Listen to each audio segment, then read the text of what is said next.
So Audition is a film that has been on my list for quite a long time. This is directed by Takashi Miike, and it's one of his definitely more popular films among his list of over 100. The guy's directed over 100 films.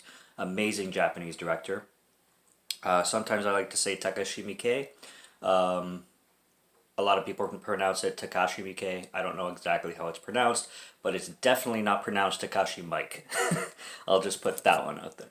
But we'll go with Takashi Miike for now. And this is from 1999. I did think it was newer than that. I didn't think it was a 90s film, but 1999 is still 90s. But it's definitely really popular if you know the director. It's one of his more well known ones.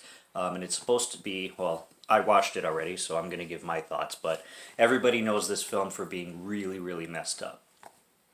And especially towards the third act. And yeah, so basically, I'm going to wing this one because I have no notes. I just have the names of everybody. Starts off with this guy. He's in the hospital visiting his wife. You can tell his wife is very sick and is about to die. And she does end up dying at the beginning. And you have this really sad scene where this little boy is bringing her a present, on pretty much the exact moment that she happens to pass.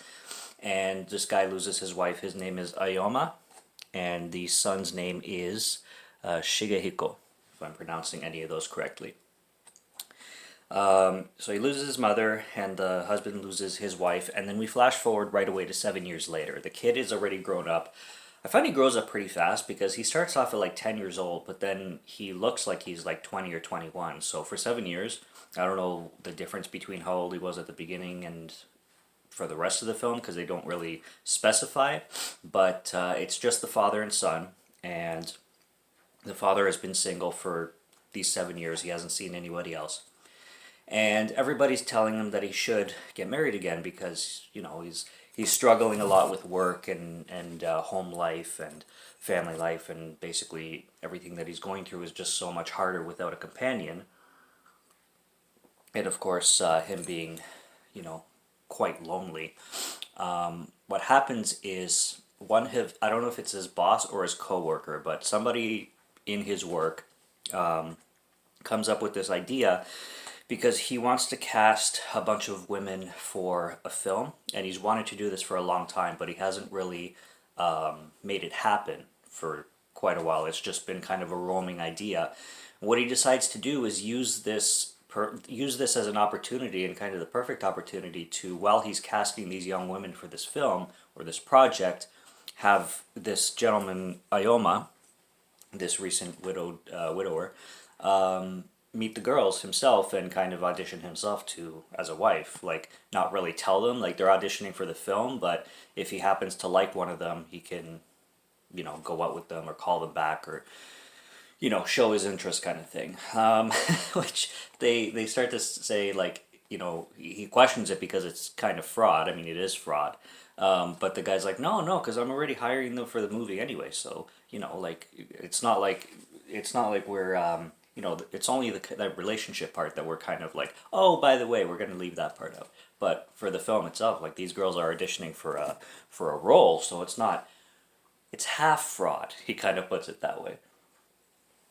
And they start auditioning these girls. These girls are auditioning so many random things. Like, some do ballet, one girl does this geisha act, one just starts stripping, some of them start dancing. They're just doing all kinds of random auditions that are so separate from each other. Like, I don't know exactly what this project that this man Yoshikawa is wanting to do or wanting to hire these actresses for, but anyways, one in particular, lady, 24-year-old Asami Yamazaki, comes in to audition, and she's this young lady right over here, and Ayoma instantly falls.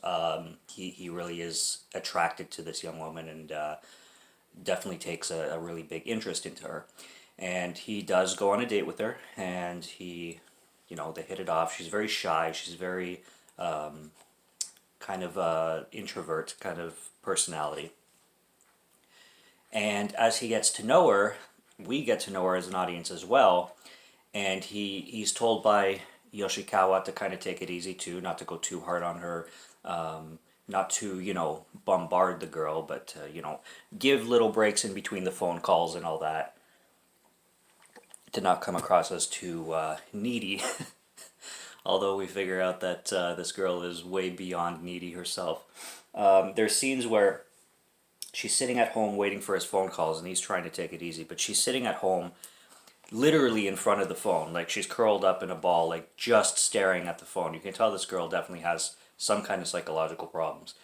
She has a bag, or looks like this big sack, in her room.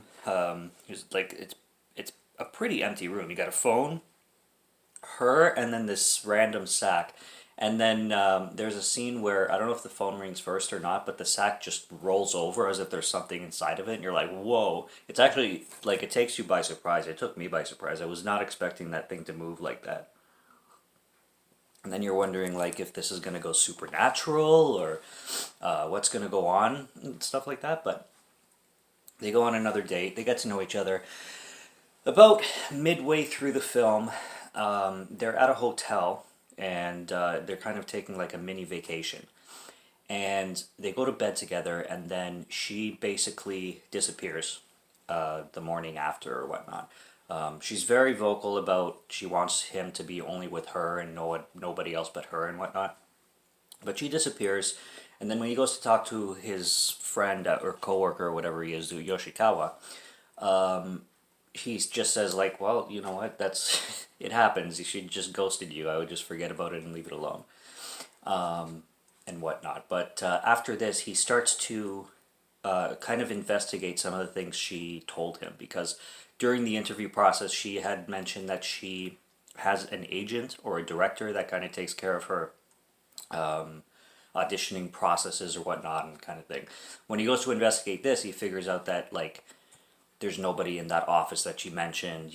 She's been kind of making up stories when it comes to her business side of life.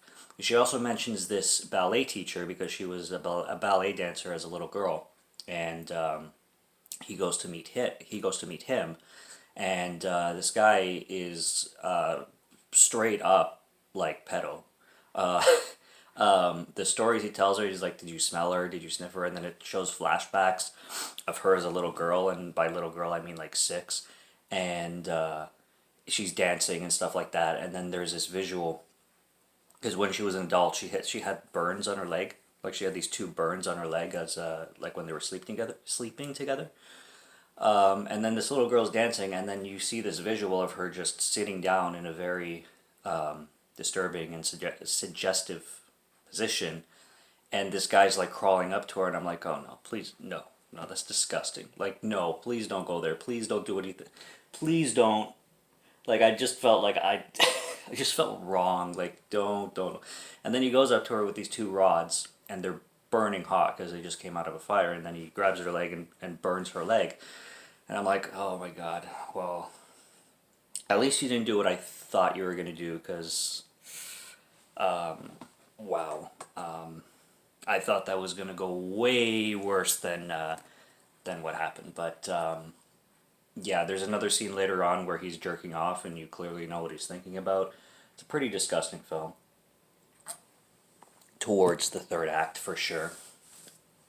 And then there's, as he investigates more, he learns about a murder, and there was a bunch of, like, body parts found from this person, and, like, 3 fingers, a tongue, and an extra ear were found that didn't belong to the victim, so clearly there was multiple victims. This woman, during her dates with this Ioma guy, kept talking about abuse that she suffered as a child, not just from this pedo ballet teacher, but from a very abusive aunt and from a very abusive stepfather. And she would basically hide in her room the whole time, basically in the same way that she did while waiting for this guy's phone calls. And the 3rd act, basically, she poisons his whiskey, and this is where we get a lot of flashbacks, and there's a lot of fake-out dream sequences I found too. The story is, for the most part, linear, but the 3rd act, you don't really know if what's going on are dreams or not, because there's, like I said, a lot of dream fake outs, I would call them. And you see really disgusting things. One of them involves her vomiting into a bowl and then feeding it to a guy. There's that. There's the whole climax torture scene with Ioma, where she's basically doing acupuncture all over his body while he's paralyzed, which really intensifies the nerves of the skin and the muscles and the all that. So the acupuncture actually feels like 50 times more painful, and yeah, so it goes there, and we basically learn that this woman has some serious trauma and psychotic issues, and doesn't take shit from men, basically. That's your conclusion to Miss Asami Yamazaki's story in Audition. So this is one of Tarantino's favorite films. He talks about this one a lot. Like I said, this is one that I've wanted to watch for a long time because I'm a big Takashi Miike fan. And this is just a film that's always intrigued me. I've known about it for a long time, just never got to it. I've known that Arrow has had it released for a while. And finally decided to check it out. I got it on the Arrow sale that they had recently. And what did I give it? I think I gave it a 3.5 out of 5 on Letterboxd. Cool film, great horror, especially psychological horror. And I mean, if you could do the disgusting stuff like the torture and the vomit and all that, and if you can handle the really suggestive scenes, yeah. If you can handle all that, check out Audition. And if you like horror, if you like foreign horror, and if you like, you know, a lot of the Asian horror cinema, this is not one to miss.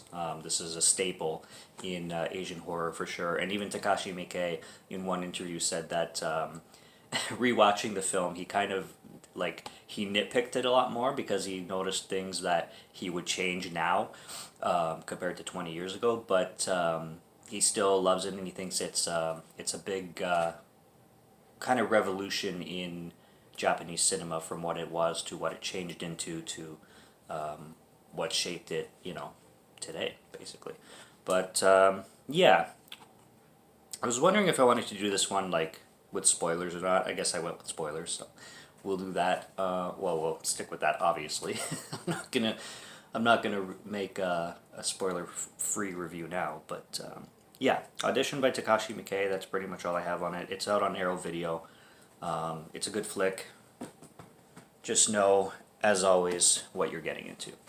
Subscribe to Morgan Film Fan if you like to listen to my voice, or if you like my film reviews, and I'll be back with lots more. Check out the ones that are already on the channel, and until next time, have a great night, and cheers.